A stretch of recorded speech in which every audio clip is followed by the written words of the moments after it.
The searchlight was connected to a green conductor wire that was wound on a reel fastened to the center of the car.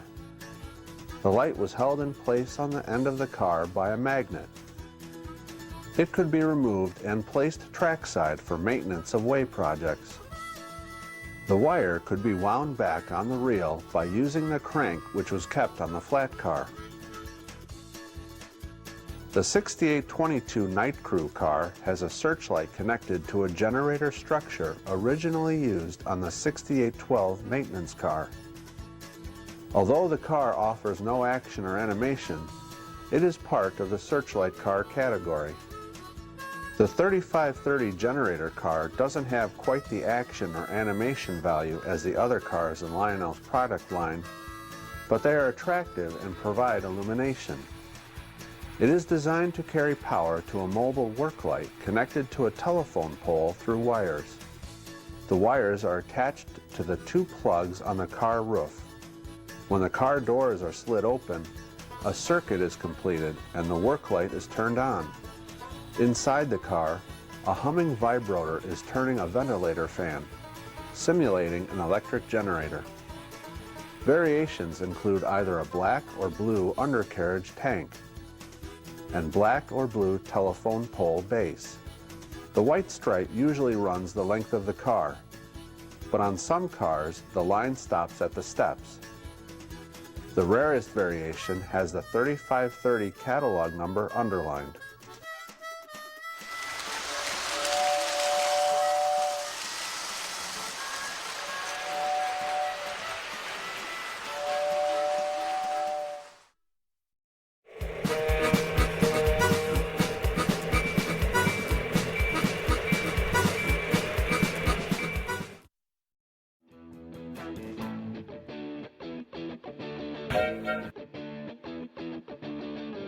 Jim Suling is a guy who loves to have fun, so it's only natural that he enjoys operating Lionel toy trains and accessories.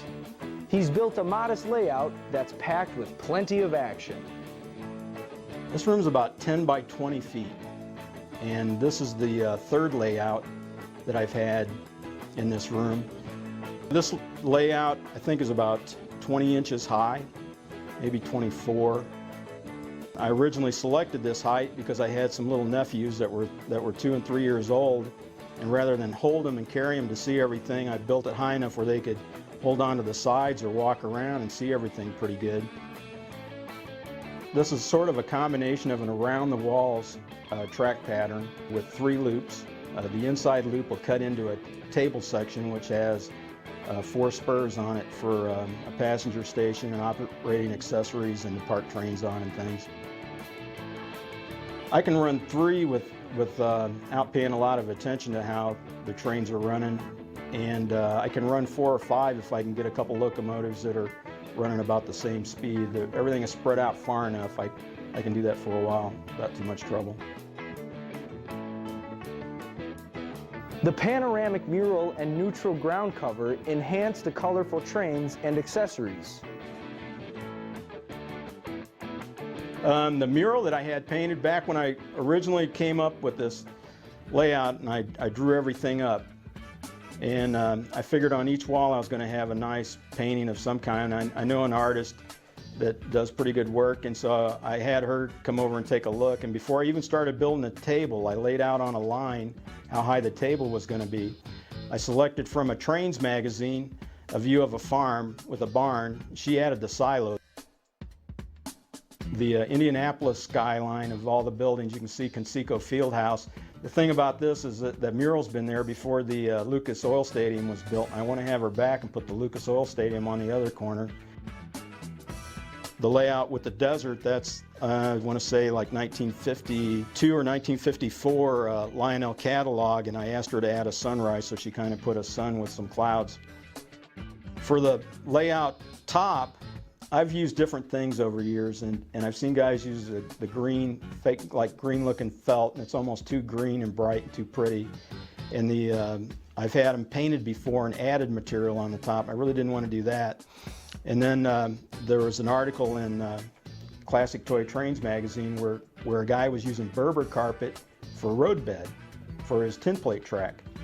And so I started looking for some Berber carpet, and I came up with finding this Berber carpet that is really small pile, tight pile, and it's kind of sand colored, sort of. It doesn't really have a pattern in it. So I thought I would try that, and I really like the way it works.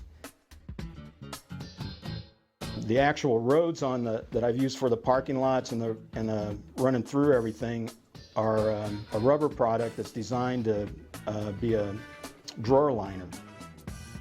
The layout's powered by a Post-War Celebration Series ZW, and I also have some conventional power, a KW, an LW, and a TW that I can switch back and forth, either the old power or the new power. So I like all the power. I've never had a problem with trains not starting. The command control that I'm using now is the original one that came out in the mid-90s. I've got a lot of miles, and I mean miles, on my Trainmaster command control. I'm real happy with it. Overall, I've had really trouble-free experience. But I'm just thinking that, it's about time. Electronics need to be updated from time to time. And the legacy system will be able to operate locomotives that have quite a few more features. That's a big thing.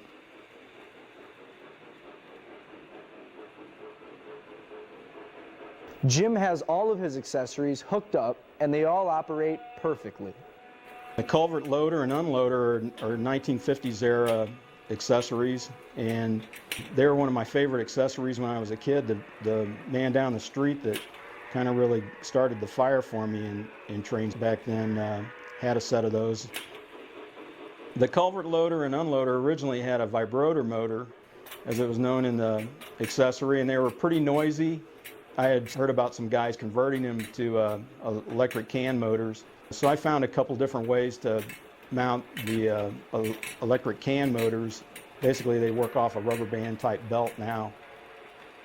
The forklift loader is a little bit newer. It's a newer version of the older one.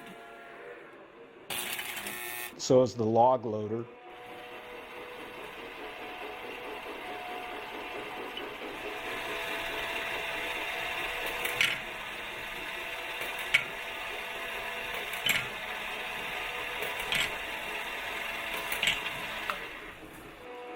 That's a newer tower for the yard tower. Water tower is newer.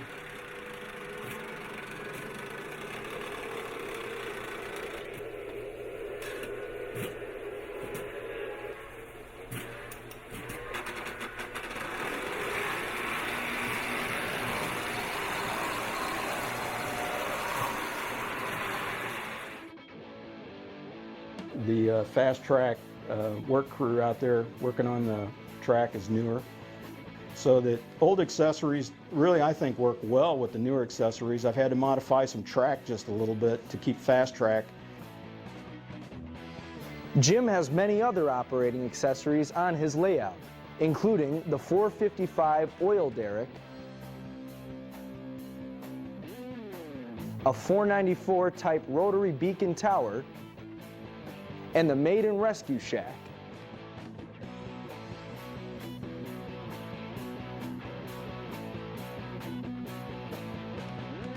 Grade crossings are protected by number 154 signals and number 252 gates.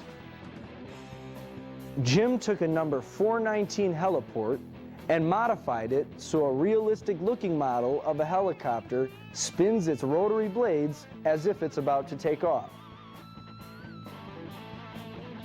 But Jim also likes to launch Lionel helicopters from a 3419 car. The town is comprised of many Lionelville structures, including Jim's Five and Dime store, which Jim had to purchase because of his first name.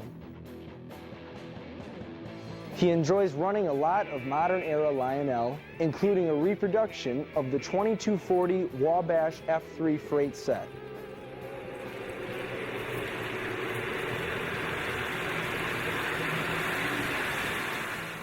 A reproduction of the Virginian rectifier is used to pull a mixed freight. Jim has collected a few of the service station special sets, including a Rio Grande F3 freight set.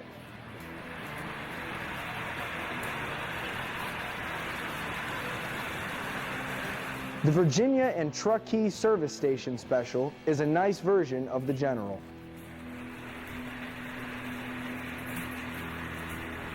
Another service station special is this Lionel Line's passenger set, called the Great Lakes Express.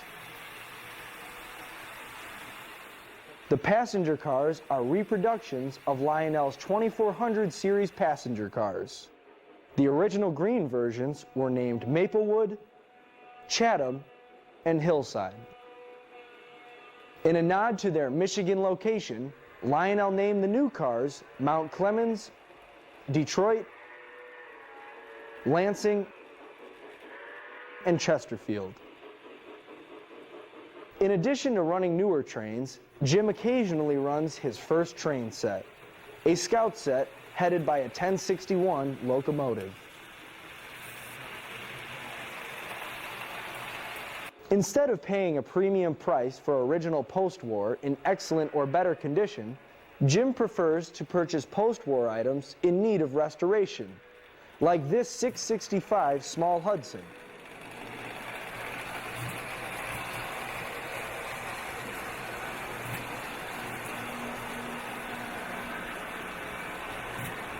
And this 681 Pensy turbine.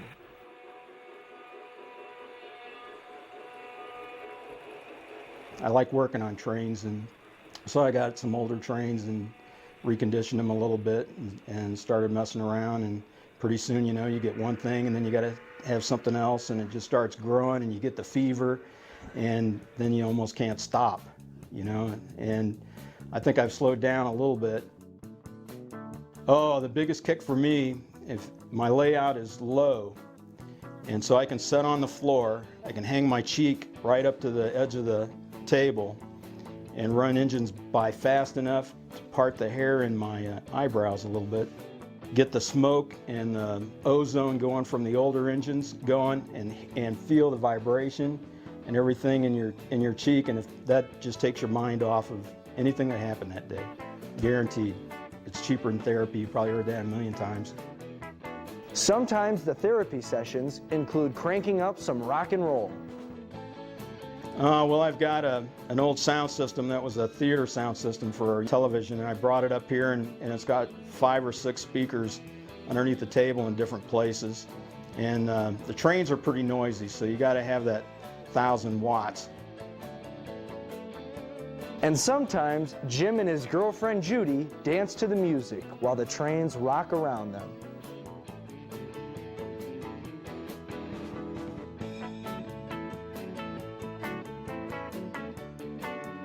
Jim is optimistic about the future of the hobby.